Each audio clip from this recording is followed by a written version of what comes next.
श्री राधा कृष्णाय नमो नमः। सर्वप्रथम मैं भगवान श्री राधा गोविंद के चरण कमलों की वंदना करता हूँ।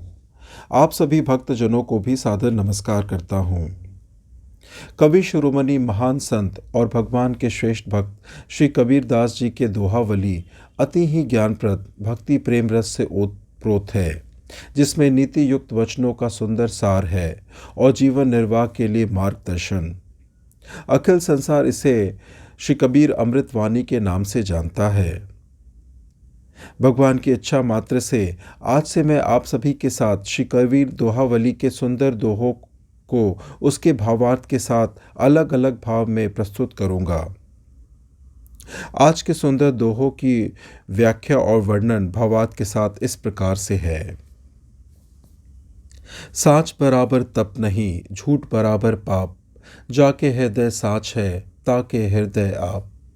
सत्य के बराबर कोई तपस्या नहीं है और झूठ के समान कोई पाप नहीं है।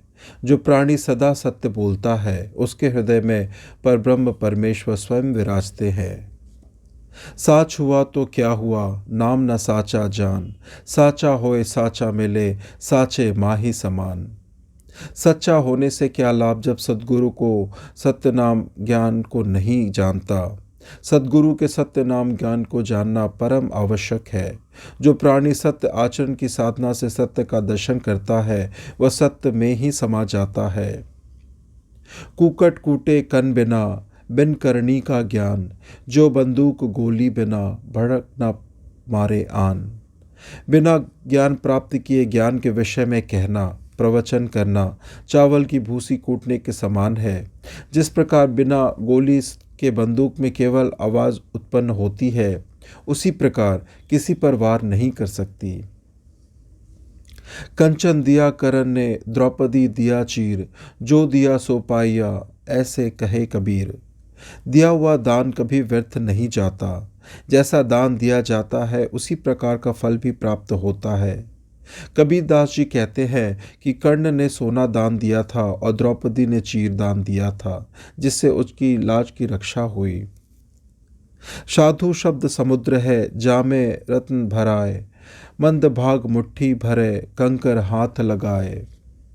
साधु शब्द ही नहीं बल्कि ज्ञान रूपी समुद्र के समान है, जिसमें सद्गुणों के रत्न भरे हुए, परंतु अज्ञानी लोग ऐसे संतों के मिलने पर भी मुट्ठी भर कंकर ही ले जाते हैं, अर्थात उनका समय संतों के दोष और बुराइयों को खोजने में व्यर्थ चला जाता है। प्रीति ताहि सो कीजिए, जो आप समान न होए, कबहुक जो अवगुण पड़े, गुण ही लय समोए। प्रीति उससे करने चाहिए जो अपने समान आचार विचार वाला, शुद्ध हृदय, आत्मविश्वासी और गंभीर हो। यदि कभी भूलवश किसी प्रकार का अनुचित व्यवहार भी हो जाए, तो वह उचित गुण को ही अपने हृदय में स्थान दे।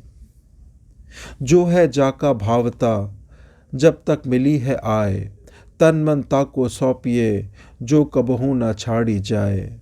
जो जिसको अच्छा लगता है वह उसके कभी कभी अवश्य जाकर मिलता है, परंतु अपना मन उसी को अर्पित कीजिए जो तुम्हें कभी ना छोड़कर जाए, अर्थात अटूट प्रेम के बंधन में बंधकर सदैव तुम्हारे निकट रहे। तू करता तू भया, तुझ में रही न हुई, बारी तेरे नाम पर जिन देखूं तित तूय। हे परमात्मा, तुम्हारे नाम का सुमिरन करते करते मैं तुम जैसा हो गया हूँ। अब मेरे मन में सांसारिक वासना, ममता एवं तृष्णा नहीं है। मैं तेरे अविनाशी नाम ज्ञान के ऊपर न्यौकावर हूँ। मेरी दृष्टि जिधर भी घूमती है, उधर तुम्हारा ही स्वरूप दिखाई देता है। राम नाम सुमिरन करे, सद्गुरु पद निज ध्यान, आत्म पूजा जीव दया, लहे स्वमुक्ति अमान। जो प्राणी तन मन समर्पित करके सद्गुरु के चरणों का ध्यान करता है, वह राम नाम को अमृत गान का भजन करता है, जीवों के प्रति सद्भाव करता है, वह प्राणी मोक्ष पद को प्राप्त होता है। लागी लागी क्या करे, लागत रही लगार, लागी तब ही जानिए, निकसी जाए दुसार। संसार में मनुष्य को कदम कदम पर चोट लगती है, जिसे सब लागी लागी कहते हैं, किंतु उन ठोकरों को तभी कारगर जानो जब उसके लगने से हृदय में बसी सभी बुराइयां, सभी अवगुण नष्ट हो जाए। अर्थात गुरु ज्ञान की ठोकर लगनी चाहिए। स्वार्थ का सबको सगा, सारा ही जग जान, बिन स्वार्थ आदर करे, सो नर चतुर सुजान। इस संसार सागर स्वार्थ के ही सब सगे संबंधी है। स्वार्थ के कारण ही एक दूसरे से प्रेम दिखाते हैं, किंतु जो प्राणी बिना किसी स्वार्थ के सम्मान करता है, बिना किसी लोभ के दूसरों का आदर सत्कार करता है, वही ज्ञानी है। ऐसे साच ना माने तिल की देखो जोए, जारी बारी कोयला करे, जमता देखा सोए। यदि विश्वास ना हो और ऐसे सत्य पर विश्वास करते हो तो तिल की लकड़ी को देखो, जिसे जलाकर और काटकर रख दिया जाता है, उसके बाद भी वह अंकुरित हो जाता है। तात्पर्य यह है कि अज्ञान के अंधकार में पड़ा जीव बार बार जन्म लेता है और दुख भोगता है। कबीर माया डाकिनी सब काहू को खाए, दांत उपारू पापनी संतो नियरे जाए। संत कबीर जी कहते हैं कि माया डाकिनी डायन के समान है, जो हर किसी को खाती है। अर्थात अज्ञानी लोग माया के वश में होकर अपने कल्याण का मार्ग भूल जाते हैं। यदि वह माया संतों के निकट चली जाए तो मैं इसके दांत उखाड़ लूं। भावार्थ यह है कि माया संतों के निकट कदापि नहीं जाती। माया तरुव त्रिविधि का, शोक दुख संताप, शीतलता सुपने नहीं, फल पीका तन ताप।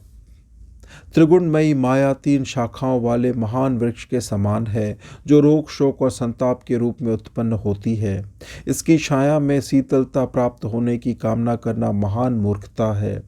इसका फल निरर्थक और स्वादहीन है तथा शरीर में जलन उत्पन्न करने वाला है। जोगी जंगम सेवड़ा, ज्ञानी गुनी अपार, शट दर्शन से क्या बने, एक लोभ की लार। योगी यति ज्ञानी विद्वान तथा शट दर्शन के सभी लोगों द्वारा इस अकेले लोभ के चक्कर में पड़ जाने से क्या बनेगा? क्या ये अपने जीवन के कल्याण का साधन कर पाएंगे? अष्ट सिद्धि नव निधि लो, सबही मोह की खान, त्याग मोह की वासना, कहे कबीर सुजान। कबीर दास जी कहते हैं कि संसार की 8 सिद्धियां और 9 निधियां माया मोह का भंडार है। इस मोह रूपी वासना का त्याग करना ही उत्तम है, क्योंकि ये कल्याण साधन के मार्ग की बाधा है। पढ़ी पढ़ी के समुझावई, मन नहीं धारे धीर, रोटी का संशय पड़ा, यो कह दास कबीर। जो व्यक्ति स्वयं आचरण से परे है और दूसरों को बढ़ पढ़कर वेद ज्ञान और शास्त्र सुनाता है, उसका मन अशांत रहता है और वे अपने पेट का पालन के ही संशय में पड़े रहते हैं। सदा रहे संतोष में, धर्म आप दृढ़धार, आश एक गुरुदेव की और नचित विचार। संतों के मन में कभी चंचलता एवं व्याकुलता का वास नहीं होता। वे सदैव धीर गंभीर रहते हैं तथा संतोष रखते हैं। धर्म की दृढ़ता पर निर्भर रहकर अपने गुरु की ही आशा करते हैं। अन्य किसी प्रकार का विचार उनके मन में नहीं होता। जो जाने जीव आपना, करहि जीव का सार, जीव ऐसा पाहो ना, मिले न दूजी बार। जो मनुष्य समझता है कि यह जीव हमारा है, तो उसे राम नाम के ज्ञान से भर दो, क्योंकि यह जीव ऐसा मेहमान है जो दूसरी बार मिलना मुश्किल है। साधु के सत्संग से थर थर कापे देह, कबहू भाव कुभावते, मन मिट जाए स्नेह। साधु संतों के सत्संग से पाप रूपी शरीर थर थर कांपता है। ये कंपन पाप वृत्तियों के कारण होता है। सात्विक भावों के होने से बुरी भावनाएं धीरे धीरे समाप्त हो जाती है और मन में प्रेम भाव उत्पन्न हो जाता है। क्षीर रूप सतनाम है, नीर रूप व्यवहार, हंस रूप कोई साधु है, तन का छाननहार। प्रभु का नाम दूध के समान है और सांसारिक व्यवहार पानी के समान है, तथा संत जन हंस रूप हैं, जो तत्व रूप दूध को पानी से अलग करके ग्रहण कर लेते हैं, अर्थात भगवान को पा लेते हैं। हांसी खेल हराम है, जो जन रमते राम, माया मंदिर स्तरी, नहीं साधु काम काम। जो मनुष्य सदा राम का भजन करते हैं और अपने मन रूपी मंदिर में प्रभु राम की मूर्ति स्थापित करके ध्यान करते हैं, उनके लिए हास्य विनोद और खेल आदि हराम है। सांसारिक माया मोह, मन को रिझाने वाली वस्तुएं, स्त्री प्रसंग आदि से कोई संबंध साधुजनों का नहीं होता। गुरु किया है देह का, सद्गुरु चिन्हा नाही, भवसागर के जाल में फिर गोता खाई। जिसने वर्ण जाति रंग रूप वेश आदि देखकर गुरु बनाया है, तो यह जानो उसने भौतिक रूप देखकर गुरु बनाया है। उस प्राणु ने सद्गुरु को नहीं पहचाना। ऐसे लोग भवसागर के जाल में फंसकर गोता खाते रहेंगे, अर्थात उन्हें बार बार जन्म लेना होगा। गुरु विचारा क्या करे, शब्द ना लागा अंग, कहे कबीर मैली गजी, कैसे लागे रंग। जब शिष्य सुपात्र ना हो तो ऐसे अवस्था में गुरु बेचारा क्या करे। जैसे मैली चादर पर हो मैल, तो उस पर रंग भला कैसे चढ़े, अर्थात रंग चढ़ाने के लिए स्वच्छ वस्त्र होना चाहिए। उसी प्रकार गुरु ज्ञान के लिए शिष्य का सुयोग होना परम आवश्यक है।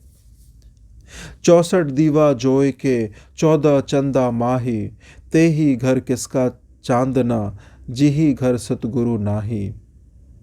64 कलाओं और 14 विद्याओं का ज्ञान रखने वाले प्राणी भी सद्गुरु के ज्ञान बिना अज्ञान रूपी अंधेरे में भटकता रहता है। जिसके घर कभी सद्गुरु का आना नहीं हुआ, वह घर प्रकाशहीन रहता है। इस प्रकार से आज के दोहों के भावार्थ यहीं संपन्न होते हैं। आने वाली कथाओं में हम आगे के दोहों और उनके भावार्थ का श्रवण करेंगे। श्रवण करने के लिए और अपना बहुमूल्य समय देने के लिए आपको धन्यवाद। श्री राधा कृष्णाय नमो नमः।